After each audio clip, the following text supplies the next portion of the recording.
Ayurveda 360. Myself Dr. Nidhi. We are starting a new series in our channel, that is Simple Home Remedies for All. In this series, we are going to discuss some simple home remedies that can be made easily at our home, that can act as a treatment, also as an adjuvant for the treatment. So with that said, let us move to our video. Remedy is तंडुलोदका और rice washed water. तो क्या है तंडुलोदक? तंडुल का मतलब है rice या चावल.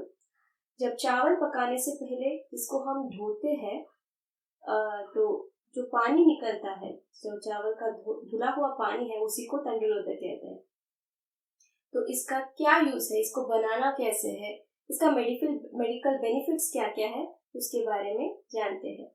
हम सब जानते हैं कि राइस का जो आउटर हस्क होता है वो विटामिन बी, सी, जिंक, सेलेनियम, मैग्नीशियम रिच होता है. इसमें माइक्रोन्यूट्रिएंट्स दोनों होते हैं. लेकिन जब हम पानी को ऐसे ही वॉश करके फेंक देते हैं तो ये जो कंटेंट है पानी के साथ ही धुल जाता है एंड इसका कोई बेनिफिट्स हमें नहीं मिलता है. तो इसको मैक्सिमम यूटिलाइज करना है तो हम लोग तंडुलोदक का प्रयोग हमारे डे टू डे लाइफ में कर सकते हैं, जिसकी वजह से ये जो न्यूट्रिएंट्स है इनको हमारा बॉडी एब्सॉर्ब करने में हेल्पफुल रहता है. तो इसको कैसे बनाना है? तो अगर आप 1 कप चावल लेते हैं तो उसमें 8 पार्ट्स आपको पानी डालना है और चावल को पानी के अंदर अच्छे से मसलना है.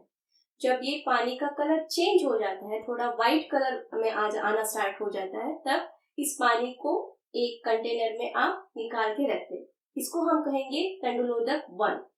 अभी सेम प्रोसीजर को हम दोबारा रिपीट करेंगे एंड जो पानी है उसको दूसरे कंटेनर में निकाल के रखेंगे. इसको हम कहेंगे तंडुलोदक 2. तो 1 और 2 क्यों बनाया है?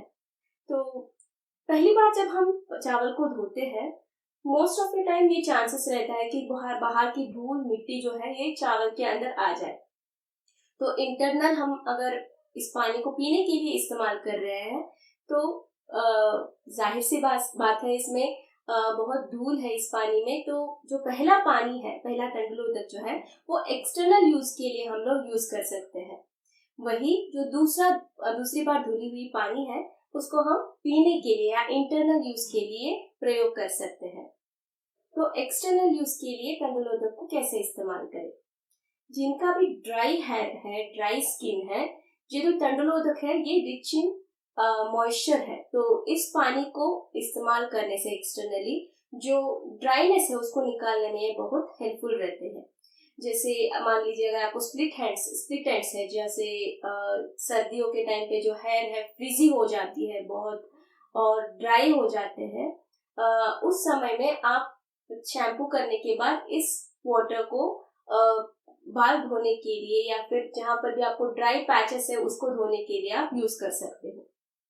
इससे वहां पे मॉइस्चर जो है बरकरार रहता है और जो आपकी प्रॉब्लम है स्प्लिट एंड्स का और फ्रीजीनेस का, ये कम करने में ये हेल्पफुल रहता है.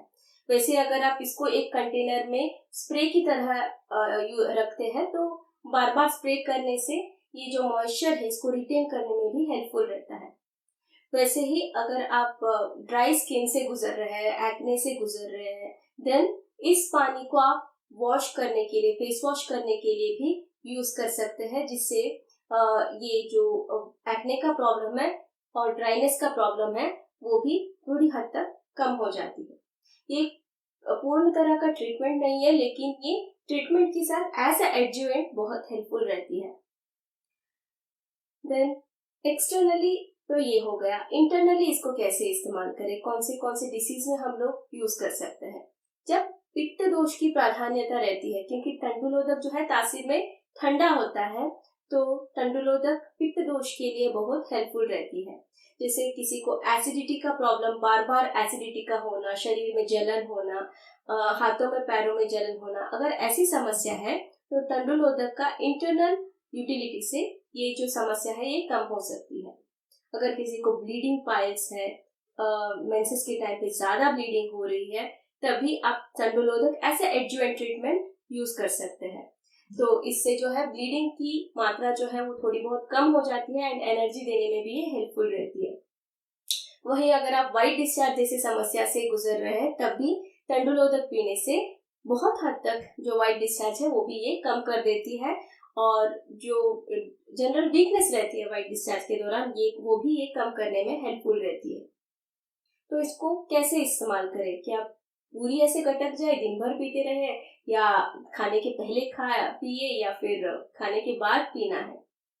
तो तंडुलोदक को प्रोबेबली जो मोस्टली जो डिसीजेस है जैसे ब्लीडिंग डिसऑर्डर्स मैंने बताए, तो उस समय में आप इस पानी को अर्ली मॉर्निंग देने से आपको ज्यादा बेनिफिट मिलेगा।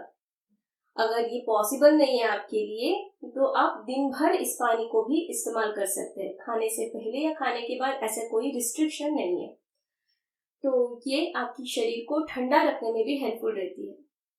और एसिडिटी का जिनको प्रॉब्लम है वो भी अर्ली मॉर्निंग का इस पानी को, जैसे सुबह उठते ही ब्रश करने के बाद ये पानी आप पी सकते हो, जिससे जो पित्त का प्रॉब्लम है वो कम करने में ये हेल्पफुल रहती है। और कब तक इसको इस्तेमाल करना चाहिए? क्या जो आज बनाया है उसको 2-3 दिन तक हम चला सकते हैं? नहीं, आप तंडुलोदक को जिस दिन बनाएंगे उसी दिन आपको यूज करके खत्म करना है। आप नेक्स्ट डे के लिए इसको नहीं रख सकते, इसका शेल्फ लाइफ सिर्फ 24 आवर्स है।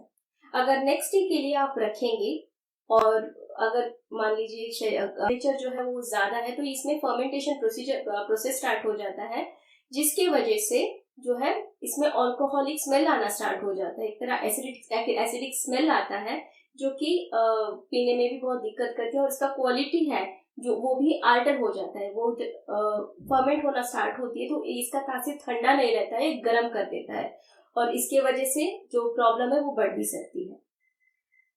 तो अगर एक्सटर्नली अप्लाई करना चाहते हैं तो आप इस वाटर को फ्रिज में इवन 1 हफ्ते तक भी रख के इसको बार बार यूटिलाइज कर सकते हैं। लेकिन अगर आप इसको बाहर ही रखते हैं तो फर्मेंट होने का चांसेस भी बहुत ज्यादा है, और इसमें से स्मेल आना स्टार्ट हो जाता है। तो मेरा राय यही होगा कि आप इसको within a week externally apply करने के लिए अगर आप यूज करना चाहते हैं तो विद इन अ वीक इसको आप यूज करके खत्म कर दीजिएगा। तो ये थी हमारी इनसाइट अबाउट तंडुलोदक। क्या आपकी यहाँ तंडुलोदक की दूसरी भी कोई यूटिलाइजेशन है तो हमें कमेंट्स में लिख के जरूर बताएं। अगर हमारा ये वेंचर आपको पसंद आता है तो please like, share and subscribe to our channel Ayurveda 360। हम अगले वीडियो में दूसरे एक होम रेमेडी के साथ आपसे मिलेंगे। तब तक के लिए